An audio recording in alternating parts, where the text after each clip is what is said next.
देखिए योगात्मक या संयोजन अभिक्रिया एक बार ध्यान से समझेंगे तो फिर समझ लेंगे। जैसे हम लोगों ने पढ़ा है रासायनिक अभिक्रियाएं क्या होती हैं। रासायनिक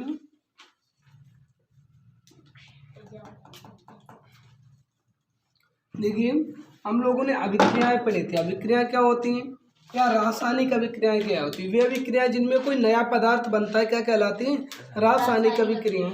अब इसी प्रकार से रासायनिक अभिक्रिया का एक प्रकार है, वो कौन सा है, संयोजन या योगात्मक अभिक्रिया, या इसे संकलन अभिक्रिया भी कहते हैं। क्या कहते हैं, संकलन।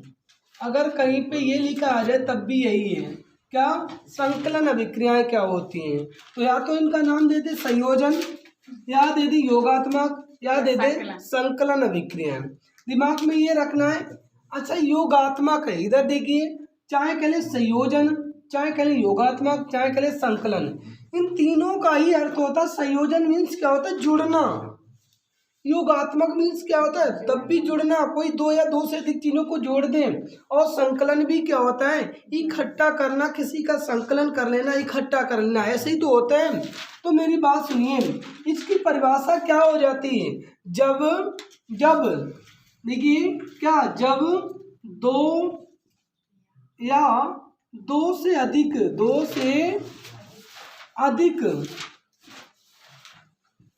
पदार्थ मिलकर, जब दो या दो से अधिक पदार्थ मिलकर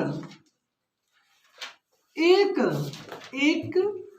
नए पदार्थ का निर्माण करते हैं।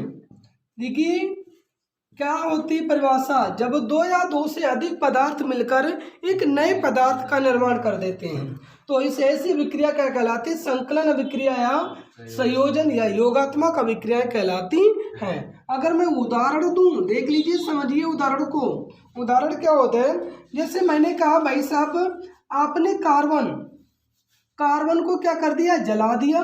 तो इधर क्या था, कार्बन, ये क्या ऑक्सीजन, ये क्या है भाई, कार्बन है, और ये क्या है, ऑक्सीजन है। अब कार्बन और ऑक्सीजन, कार्बन को ऑक्सीजन की उपस्थिति में आपने क्या कर दिया, जला दिया, तो क्या बन गया, कार्बन डाइऑक्साइड बना। इधर कितनी चीजें हैं, दो, इधर कितनी चीजें, एक, कार्बन डाइऑक्साइड गैस बन गई। तो जब दो या दो से अधिक, चाहे दो हो या दो से अधिक हो, यहाँ पर दो चीजें थी और क्या बन गई, एक चीज बन गई। तो ऐसी अभिक्रियाएं क्या कहलाती हैं, संयोजन या योगात्मक अभिक्रियाएं कहलाती है। अगर मैं एक और उदाहरण दूं, ये क्या, सल्फर ने किसके साथ क्रिया की, ऑक्सीजन के साथ, और क्या बना दिया, सल्फर डाइऑक्साइड, ये भी गैस बन गई। तो ये दो चीजें थी और क्या बना दिया, एक चीज बना दिया। तो ऐसी अभिक्रियाएं। एक और देख लीजिए, एक मैं बताऊं CaO, क्या बताया, CaO, और क्या था, H2O, और क्या बन गया, CaOH का होल ट्वाइस।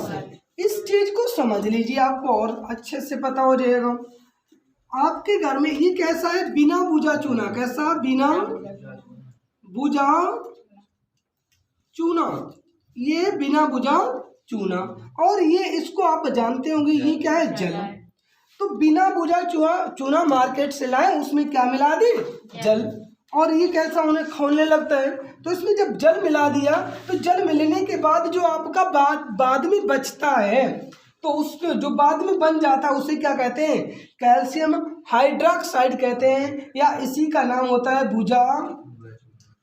भुजा हुआ चूना। ठीक है ना। बिना भुजे चूने में आपने क्या मिला दिया, पानी मिला दिया, इसके बाद कैसा बन गया चूना, भुजा हुआ चूना। देखिए यहाँ पर दो चीजें हैं और क्या बन गई, एक चीज। यहाँ भी दो चीजें हैं, क्या बन गई, एक चीज। यहाँ भी दो चीजें, क्या बन गई, एक चीज।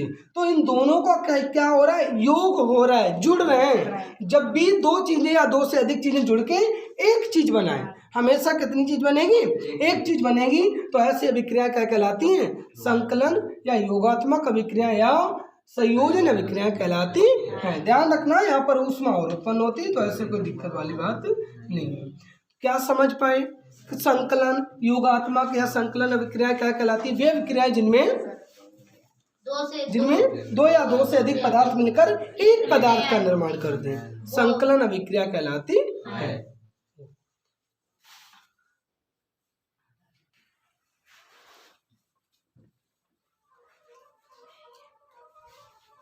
देखिए अभिक्रिया आपको दिख रही, विस्थापन है प्रतिस्थापन।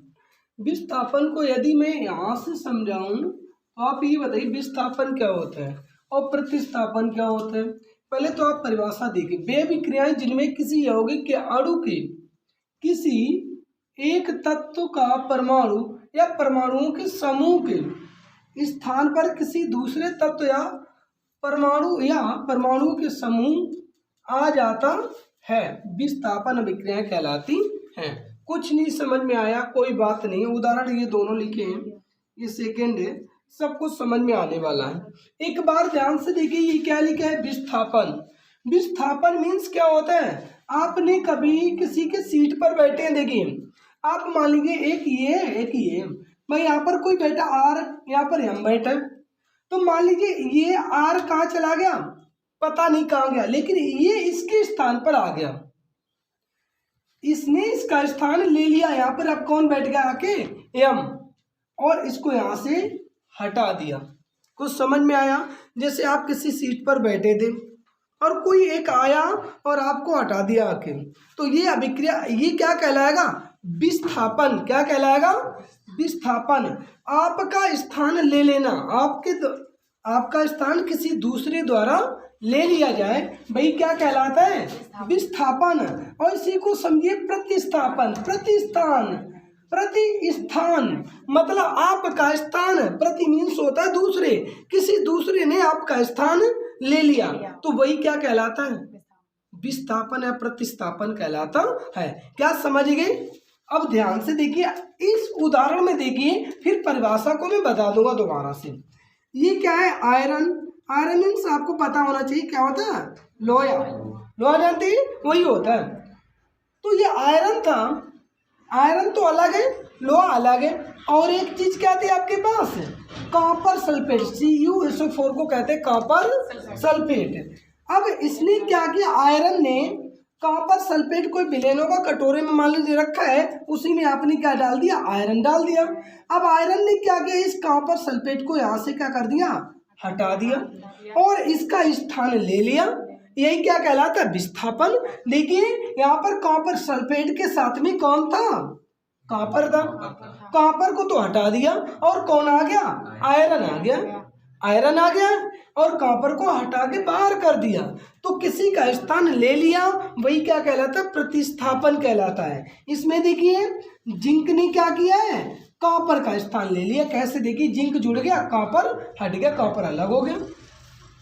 तो ऐसी अभिक्रिया क्या कहलाती हैं, विस्थापन या प्रतिस्थापन अभिक्रिया कहलाती है, जब कोई किसी का स्थान ले लेता है। ठीक है ना। इसमें समझिए वे अभिक्रियाएं अर्थात ऐसी विक्रियाएं जिनमें किसी यौगिक के, ये क्या है, इसको बोला जाता है यौगिक।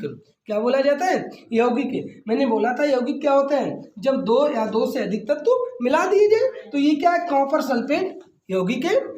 तो इस यौगिक के अणु क्या होता है भाई, ये क्या है, CaSO4 क्या है, अणु। कॉपर क्या है, अणु। एक अणु के किसी एक तत्व का परमाणु, ये जो अणु है, ये अणु है या इसी को कह ले परमाणु है। इसके परमाणुओं के समूह के इसके स्थान पर, मतलब इसको या अणु कह ले या परमाणु कह ले या परमाणु का समूह कह ले, कोई भी चीज, या इसको हटा दिया जाए या इसको हटा दिया जाए, किसी दूसरे तत्व का, किसी दूसरा कौन है, आयरन था। इस दूसरे ने इसके परमाणु को क्या कर दिया, हटा दिया। इस परमाणु ने इस परमाणु को क्या कर दिया, हटा दिया। तो ऐसी विक्रियाएं क्या कहलाती है, विस्थापन कहलाती। चाहे परमाणु हटाए और चाहे क्या हटाए, परमाणुओं का समूह। ठीक है ना। समूह क्या होता है, जैसे अभी तो इसने ये आयरन क्या था, परमाणु है भाई, या इसको हटा दिया जाता। किसको, इसको। मान लीजिए एक बार सोचिए कि इसने क्या किया, इसको हटा दिया और किसके साथ जोड़ लिया, अपने साथ। तो ये तो परमाणु, लेकिन ये क्या परमाणुओं का समूह है। तो इसको हटा के अपने साथ जोड़ लेना। किसी को हटा दीजिए, चाहे एक को हटाएं, चाहे एक के साथ दो को हटा दें या तीन को हटा दें। मतलब एक को हटाएंगे तो क्या कहलाएगा? परमाणु। दो को हटाएंगे तो परमाणुओं का समूह कहलाएगा। तो उनको हटा देना या अणु को हटा देना और उसके स्थान पर अपना चिपक जाना, बैठ जाना, तो वो क्या कहलाता है? विस्थापन अभिक्रिया कहलाती है। दो उदाहरण मैंने बताए हैं। देखो, एक तो है आयरन सल्फेट। आयरन, ये इसको क्या कहते हैं? आयरन सल्फेट कहते हैं, फेरस सल्फेट कहते हैं। फेरस मीन्स ही क्या होता है? फेरन लैटिन नाम है किसका? आयरन का, ठीक है ना। आयरन, फेरस सल्फेट, फेरस अंग्रेजी नाम है और आयरन क्या है? आयरन अंग्रेजी नाम है, फेरस क्या है? लैटिन नाम है। तो लैटिन से ही इसका एफ ही लिया गया है, तो इसे फेरस सल्फेट करें, आयरन सल्फेट कर ले, कोई दिक्कत वाली बात नहीं। यहाँ पे जिंक ने किसको प्रतिस्थापित कर दिया? कॉपर को हटा दिया, उसका स्थान ले लिया। तो जहाँ कहीं भी कोई किसी का स्थान ले ले तो अभिक्रिया कौन सी हो जाएगी? विस्थापन अभिक्रिया हो जाएगी।